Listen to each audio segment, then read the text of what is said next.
nous sommes aujourd'hui dans un lieu emblématique à Montparnasse pour aller voir un artiste phénoménal, Alain Pontecorvo. Et on va aller le découvrir dans son atelier chez lui. Attention. Bonjour Alain. Bonjour messieurs. Merci de nous accueillir. C'est joli chez vous. Et vous verrez. C'est magnifique. Il y a une vue magnifique chez vous, sur Paris. Oui, c'est ce que tout le monde me dit. Et je suis très jaloux parce qu'au lieu de regarder mes œuvres, ils regardent la vue, quoi. Mais bon. Oui, mais moi, je vous regarde. Et j'aime beaucoup vous regarder vos œuvres. On est entouré de plein d'œuvres. Vous faites de la peinture, de la sculpture. C'est magnifique. De la sculpture, non. Non, alors, j'ai jamais pu en faire. Pourquoi je vois alors des bustes, mais non, ça c'était pour mes élèves. C'était pour faire travailler. Vous êtes donc professeur? J'ai été professeur pendant 8 ans dans différents à l'école Marie-Zélois et puis pendant 1 an à l'atelier La Passerelle. Et puis j'avais quelques personnes qui voulaient absolument que je leur donne des leçons de dessin. Et comme j'étais, paraît-il, trop dur... ça se voit pas au premier abord. Il restait... oui, mais enfin, quand je les fais travailler, je voulais leur faire du vrai dessin. Ouais. Et quand je les faisais travailler, ils ont été très vite découragés. On en parlera tout à l'heure. Oui, parce que... Donc, nous sommes aujourd'hui dans votre atelier pour parler de vous, Alain, et de tout votre parcours. Eh bien, écoutez, allons nous installer? Allons-y. Marian Online. Donc là, où est-ce qu'on est exactement? On est donc dans votre atelier et aussi un peu votre salon. C'est mon atelier, mon salon, mon appart, c'est un peu tout confondu. Je ne sais pas, il y a des toiles partout, dans ma chambre, dans les WC, dans les couloirs, un petit peu partout. Voilà. L'appartement est un atelier. Je ne sais pas faire la différence entre appartement et atelier. Au moins, on est bien chez vous. Alors, votre début de vie commence par où? Alors, ça commence pendant la guerre, dans un restaurant de l'avenue de Wagram, avec mon père et ma mère, donc avec mes parents, et à la fin du repas, je ne sais pas pourquoi, je vois mon père payer l'addition et en gros, c'est plus compliqué que ça, mais je lui arrache son stylo des mains et je prends le menu qui à l'époque était un menu assez réduit puisqu'on était en pleine période de guerre, de grande guerre, de la Seconde Guerre mondiale. En plus de ça, on était à Paris. Bon. Et au verso du menu, la feuille était blanche. Et là, avec le stylo de mon père, j'ai dessiné une auto.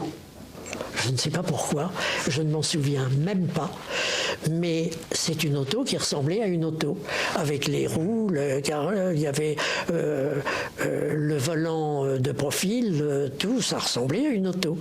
Et du coup, il y a la moitié du restaurant, des gens qui étaient proches de notre table, qui sont venus et qui ont vu l'auto d'un enfant de 3 ans. Car j'avais 3 ans. Je commençais à parler, enfin je bafouillais un peu, je devais parler, mais puisque j'ai arraché le stylo de mon père, il a dû se dire qu'est-ce qu'il veut faire, et après j'ai pris le menu, l'envers du menu, et j'ai fait ça. Formidable. Voilà les débuts. Et après, vous avez donc décidé... Ah ben là, j'ai décidé de dessiner à peu près tous les jours de ma vie. j'ai continué après toutes les feuilles que je voyais qui passaient. Et puis on m'a payé des carnets de croquis, et puis mon père m'a fait dessiner. Mes parents qui dessinaient un petit peu aussi m'ont fait dessiner, et après, par contre, ils n'ont jamais voulu me donner de professeur. Pendant toute mon enfance et mon adolescence. C'est après que j'ai fait les arts déco et que j'ai fait Estienne et que je me suis dirigé dans la publicité pour mon père m'expliquant que pour bien gagner sa vie, c'était très bien de dessiner, c'était très bien de faire de la peinture et du dessin, etc. Mais que il fallait mieux faire un métier d'art que de faire de l'art pour gagner sa vie, étant donné que là, c'était beaucoup plus difficile. Vous avez fait quelles études? Quel est votre parcours? Alors mon parcours, le bac, que j'ai eu péniblement parce que tout ça m'emmerdait profondément. Et puis les arts déco. Alors là, j'ai été reçu à peu près du premier coup. Et puis l'école Estienne. Alors 4 ans d'art déco. Je suis sorti avec le diplôme. Et puis là, bien malgré moi, 2 ans de service militaire pendant la guerre d'Algérie.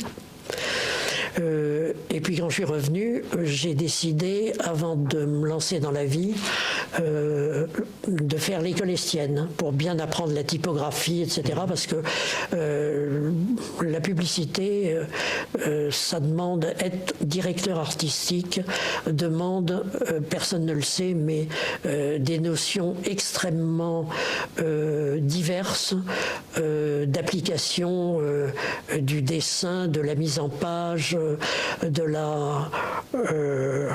faire une affiche, c'est pas du tout la même chose que de faire un catalogue. Oui.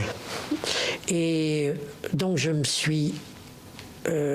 j'ai parachevé mes études à l'école Estienne, où je suis sorti d'ailleurs major. Oh. Oui. Et aux arts déco, d'ailleurs, je le spécifie, j'en étais très fier. J'étais ce qu'on peut appeler à l'écrit, c'est-à-dire qu'on avait une déco et un plâtre à faire, et j'avais la plus forte note. Après, j'ai été 8e sur les 346 qui s'étaient présentés. Alors après, je suis rentré à l'agence Havas. Et puis après, j'ai fait d'autres agences, etc. Et ma meilleure agence que j'ai pu aborder, dans laquelle je suis resté 14 ans, j'ai eu la chance de rencontrer Jacques Séguéla à ses débuts, et je suis devenu on peut dire peut-être son directeur artistique préféré, jusqu'à la rue Berrier, jusqu'à la rue Bonaparte, et même à Issy-les-Moulineaux, etc., etc. C'est-à-dire que je lui ai suivi pendant 14 ans sur un parcours qu'il avait déjà très entamé. J'ai eu des budgets comme Citroën, comme Oulit, comme je ne sais plus que j'en ai fait tellement que... Mais avant, j'étais passé quand même par Chourgnoz, par Ted Bates, une agence américaine. J'ai fait une dizaine d'agences, à peu près en tout. Et puis après, j'ai embrayé sur la peinture. Là, je continue à faire un petit peu de pub aussi. Et puis, à 65 ans, je me suis dit, bon, allez, on arrête la pub. Et je suis un vieux monsieur. Maintenant, objectif, peinture. Et puis il y a des galeries qui m'ont engagé, etc., etc. Et la suite, vous la savez plus ou moins. Comment ça s'est fait, cette rencontre avec Jacques? Avec Jacques, c'est une de ces commerciales qui m'a appelé un jour chez Ted Bates en me disant Monsieur Séguéla aimerait beaucoup vous rencontrer, il aime bien ce que vous faites. J'ai rencontré Séguéla, qui était à ses tout débuts dans la pub, et il m'a engagé tout de suite. Directement. Vous faites de la peinture aujourd'hui encore, et on voit derrière nous une œuvre qui est donc un portrait. Oui. Vous pouvez nous présenter cette femme? Ce portrait, ce fut l'égérie d'un de mes collectionneurs qui est bruxellois et qui est tombé amoureux donc de cette femme qui est une Chinoise, et il a voulu que je fasse son portrait. En réalité, j'ai fait 3 portraits parce que je l'ai fait poser, j'ai pris des photos d'elle, j'ai fait ma petite mise en scène. Il y en a une, il y a un tableau où elle est debout et 2 autres où elle est assise. Donc c'est l'un de ceux-là. Et malheureusement, ce type qui aimait beaucoup ce que je faisais, étant donné qu'il avait une quinzaine d'œuvres de moi, est mort. Ce qui fait que j'ai récupéré les tableaux et c'est un de ceux-là que vous voyez. Voilà. Très très très belle œuvre. J'aimerais avoir quand même, on a parlé tout à l'heure de Jacques, est-ce que vous avez des petites anecdotes à nous raconter avec ce parcours avec lui J'en ai tellement que c'est très difficile d'en choisir une parce que c'était devenu un copain et il a été le parrain de mon 2e fils. Oh, c'est une belle histoire. Oui, mais il m'avait prévenu, je ne suis pas le parrain des dimanches. Donc mon fils, je crois, il a vu mon fils pour la première fois quand mon fils avait 20 ans. Ce qui fait qu'il ne l'a pas vu beaucoup, mais il nous a invités tous les deux, moi et mon fils, dans un très grand restaurant italien. On s'est régalé. Il a été très drôle. Et tous les deux, il y a eu une partie de ping-pong qui était assez cocasse. Mais la mayonnaise a très bien pris entre mon fils et Jacques. Oui, c'était très drôle. Artistiquement, votre travail tous les deux, une anecdote aussi plus professionnelle? Alors c'est au sujet du budget Citroën. Jacques a eu une idée de génie et il m'a dit: je vais te confier la prochaine campagne sur l'image Citroën en général, parce que le client désire faire une promotion sur la marque Citroën en général et pas seulement sur une voiture.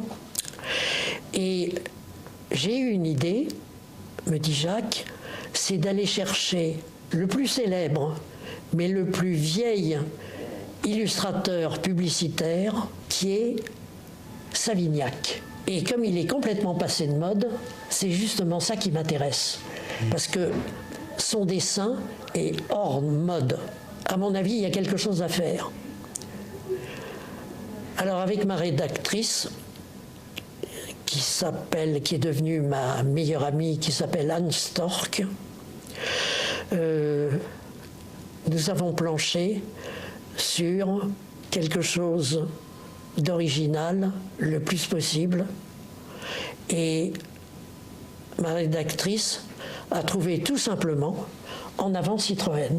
Et alors, étant donné que nous sommes une agence du XXe siècle et qu'on doit être extrêmement moderne, eh bien, ce que je trouvais, moi, extraordinaire, alors qu'on avait toute l'agence contre nous, hein, les autres directeurs artistiques trouvaient que c'était une très mauvaise idée.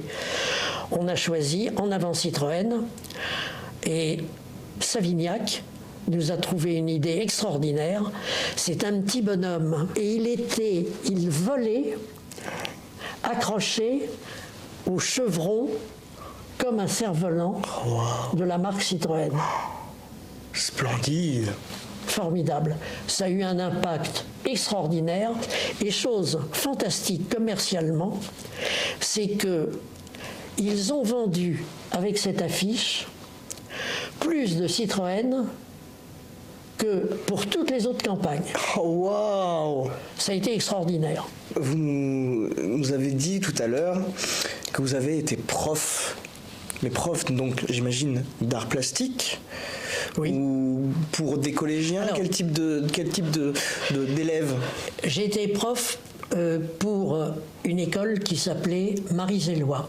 L'histoire est un petit peu compliquée pour vous raconter, c'est-à-dire que j'ai connu un directeur artistique à Havas qui m'a suivi un petit peu et qui est venu me rechercher quand j'étais de nouveau d'ailleurs à Havas. Ce directeur artistique avait épousé une dame qui s'appelait Marie-Zélois et qui était une plasticienne, et à eux deux, quand il n'a plus été directeur artistique, ils ont monté une école d'art graphique.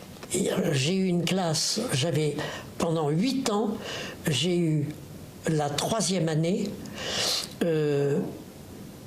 des élèves entre 30 et 40 élèves suivant les années. Alors j'étais professeur d'illustration, de publicité, de typographie et d'idées publicitaires. Voilà, de sujets publicitaires avec des idées à trouver. C'était complètement crevant parce qu'on me demandait à Havas de trouver 50 idées par jour sur tous les budgets que j'avais. Et de nouveau, j'étais obligé de corriger 30 ou 40 idées que je devais entériner. En général, c'est moi qui trouvais les idées, d'ailleurs en les corrigeant, parce qu'il y avait toujours quelque chose qui n'allait pas. J'étais épuisé le soir en rentrant. Bon, c'était en plus de ça très mal payé, mais ça m'amusait, c'était de voir comment ces jeunes réagissaient, et puis j'ai eu... Et alors, ce qu'il y a d'extraordinaire, c'est exactement la courbe de Gauss, il y a toujours... Et ça, j'ai appris ça, c'est un principe universel. Il y a ce que j'appellerais les 80-20. Enfin, c'est les physiciens qui appellent ça les 80-20. C'est-à-dire qu'il y a 80 de plus ou moins de médiocrité, il y a la grosse masse gélatineuse, et puis il y a 10% de gens formidables, mais gradués aussi. Il y a un génie sur les 10%, et pareil, chez les nuls, il y a vraiment l'idiot du village, et puis les autres qui sont quand même un petit peu avant, c'est ce qu'on appelle la courbe en cloche, hein, ou la courbe de Gauss, et avant de rentrer dans la grosse masse gélatineuse qui est... bon, voilà. Et j'avais toujours la même proportion dans la classe. Il y avait toujours un élève absolument formidable qui avait toujours 18 sur 20, parce qu'on mettait des notes. Et il y avait toujours celui qui, le pauvre, ramait, mais qui n'était pas doué du tout, qui n'était pas fait pour ce métier, qui était un élève ou une élève. Pareil d'ailleurs pour les génies qui étaient avant, au départ de la courbe de Gauss, le signe plus et puis le signe moins. Et alors dans le signe moins, il y avait, comme je viens de vous le dire, toujours le mauvais, mais à qui je mettais quand même une note pas trop basse pour pas le décourager. Voilà, ça c'était épuisant. Vous nous disiez tout à l'heure que vous étiez un professeur quand même assez dur. Là, c'est quand j'ai été à l'atelier La Passerelle. J'ai été à l'atelier La Passerelle et j'ai été 1 an comme professeur de dessin, mais de dessin pur. Le premier cours, ils étaient 17. Alors là, c'était entre des dames de 60 et 65 ans, et le plus jeune avait 20 ans. Hein. Alors il y avait 20, j'avais une quinzaine d'élèves entre donc 20 ans et 70 ans. Alors j'ai voulu leur faire vraiment leur apprendre à dessiner, ce qui s'appelle le vrai dessin. Et pour ça, j'ai acheté des plâtres et ce qu'on appelle des antiques. Et j'ai essayé de leur faire des antiques. Et puis, avec la personne qui tenait l'atelier de la passerelle, on a engagé aussi des gens pour poser nus. C'est-à-dire que je leur ai fait faire du dessin d'antiques et de corps humains. Mais alors là, c'était vraiment trop difficile pour eux. Mais j'ai voulu tout de suite les mettre dans le bain. Alors je les corrigeais. Les pauvres, ils faisaient ce qu'ils pouvaient. Mais par exemple, les séances de nu, je faisais... Alors sur 4 heures, on travaillait 2 heures et 2 heures. Il y avait une petite pause. Je faisais des pauses d'1 quart d'heure. Et puis des pauses de 2 minutes. Et puis des pauses d'1 minute. Et des pauses de 15 secondes. Alors là, évidemment, je leur apprenais à aller très vite, mais c'est ça qui était... alors moi, j'étais avec mon chronomètre, et je leur disais, top, les 15 secondes sont passées. Et quelquefois, je les forçais à regarder 10 secondes pour bien s'imprégner de la personne et de travailler 5 secondes. Ouais. Évidemment... Là, les pauvres. L'anecdote générale, c'est que le cours de dessin a fermé à l'atelier de la passerelle pour professeur trop dur. C'est-à-dire, j'ai été éjectée par la directrice. Et alors donc, je disais que la première séance, ils étaient 17. Au deuxième cours, ils étaient 12. Ils n'étaient plus que 12 déjà. Déjà? Oui, parce que pendant la moitié du cours, je leur ai appris à tailler un crayon. Mais non. Parce que tailler un crayon, c'est tout un art. Et savoir tenir un crayon, se servir du rebord du crayon, tailler la mine plus ou moins longue, plus ou moins courte, comment se servir d'un crayon quand on a usé la mine, etc. etc. Je leur ai expliqué tout ça. Avec travaux pratiques, avec un cutter, chacun devait tailler son crayon comme je lui demandais. Presque tout le cours, enfin la moitié du cours, les 2 premières heures, ils ont taillé des crayons. Alors déjà, ils me faisaient la tronche, parce qu'ils s'attendaient à ce que je leur mette un grand bouquet de fleurs et sur la tête un grand chapeau et des pinceaux et de la couleur, etc. Non. Tailler un crayon. Il faut d'abord revenir sur les basiques. Bon, le deuxième cours, ils étaient 12.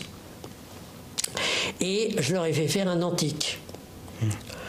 Au milieu de l'année, allez, de 12, ils sont passés à 8. De 8, ils sont passés à 3. Et le dernier cours, j'avais une élève qui avait la soixantaine, qui elle était pas mal. Hein. Donc je suis passé à une élève. Oh waouh! Comme c'était pas rentable, évidemment, parce que ces gens-là payaient, hein, et que moi j'étais payé, et ben le cours a fermé. Alors après, j'ai eu des élèves aussi dans mon atelier, des gens qui me disaient, des filles, des jeunes, qui me disaient « Ah, je voudrais que tu m'apprennes à dessiner, etc. » Celui qui restait le plus longtemps a pris, il restait 10 séances, chaque jeudi. Hein. Je le faisais venir 2 heures ou 3 heures, et puis il repartait. Et il a tenu 10 séances. Il y a des gens qui ont tenu une séance, qui sont parvenus. Et qui m'ont dit non, j'y arriverai jamais. C'est de l'entraînement. C'est de la pratique, c'est... Non, mais bon, il y a plusieurs choses. Le public s'imagine que c'est simple. Que savoir dessiner dans l'imaginaire, c'est un passe-temps. Savoir dessiner, je trouve, moi, que c'est une des choses les plus difficiles qui existent. Oui. D'ailleurs, c'est pas pour rien que Michel-Ange, paraît-il, hein, je n'ai jamais lu, il paraît que c'est dans ses carnets, disait « Celui qui ne dessine pas pendant 10 ans, 10 heures par jour, ne peut pas savoir dessiner. » Tout ça, c'est légendaire, hein, plus ou moins, hein. Mais je trouve la formule pas mal. C'est vrai. Et moi, j'ai dessiné tous les jours de ma vie, hein, pratiquement. C'est une obsession. Oh oui, et ça se ressent. Et c'est beau. Merci. On va continuer cette interview. On va aller rejoindre une de vos œuvres qu'on a juste en face de nous, si vous le voulez bien, et nous la présenter. On vient de rejoindre cette magnifique œuvre. Est-ce que vous pouvez nous présenter cette œuvre assez atypique et magnifique? Alors un jour, j'ai un coup de téléphone d'un monsieur qui était propriétaire d'un château de la Loire, un petit château, hein, et qui me dit voilà, je vous ai choisi entre 10 peintres. Je veux faire une exposition dans une de mes pièces qui me servent pour mes congrès. Et j'ai choisi 10 poèmes de Brassens qui n'ont jamais été mis en musique. Est-ce que vous accepteriez que vous me fassiez une œuvre qui sera exposée entre juin et septembre dans mon château? Alors j'ai dit oui, je trouve ça très intéressant. Alors il me dit je vous envoie les textes et vous choisissez le poème. Et parmi les poèmes, il y avait un poème qui s'appelait l'Antéchrist. Alors visuellement, moi, ça m'a beaucoup intéressé. J'ai sauté là-dessus. Et puis moi, laïcard dans l'âme, j'ai pas hésité. Oui. Et j'ai trouvé cette idée. J'ai fait poser ma femme et le poème de Brassens avec la guitare. Je me suis dit, il y a quelque chose à faire quand même, l'Antéchrist, etc. Jésus qui n'avait pas une seule femme parmi ses disciples. J'ai trouvé ça intéressant.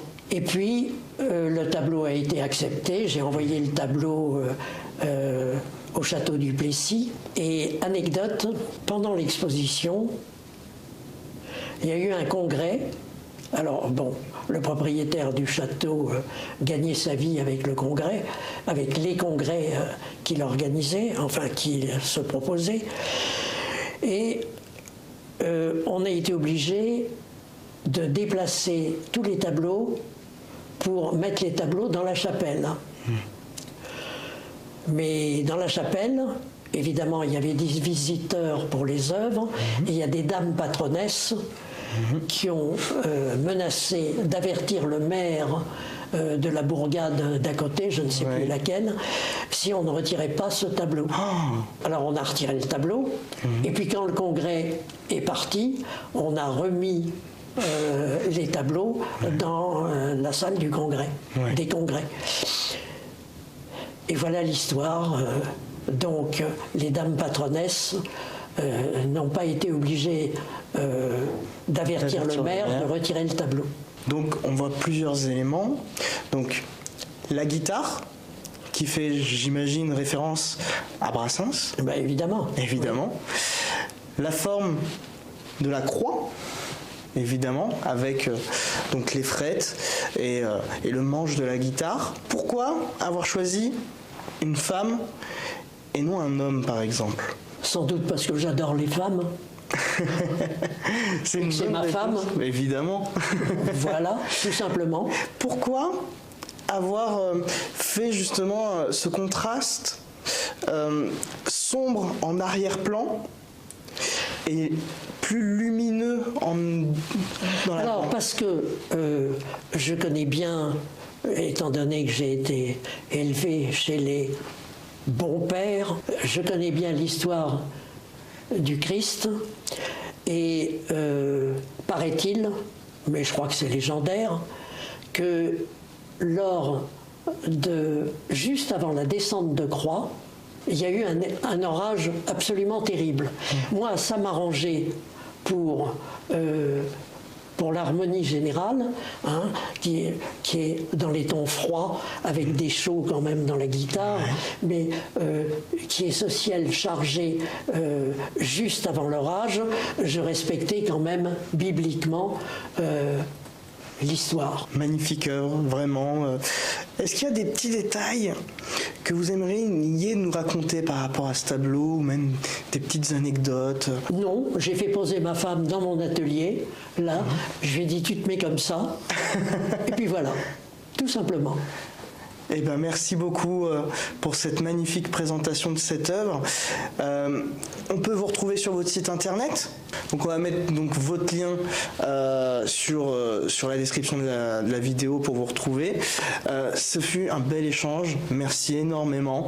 Et puis un petit mot de la fin. Merci à vous. J'espère que j'ai pas été trop nul. Non, c'était parfait. Bon, vous étiez mieux. parfait, Alain. Eh bien, nous, on se retrouve très vite. À très bientôt. Ciao, ciao. Marian Online.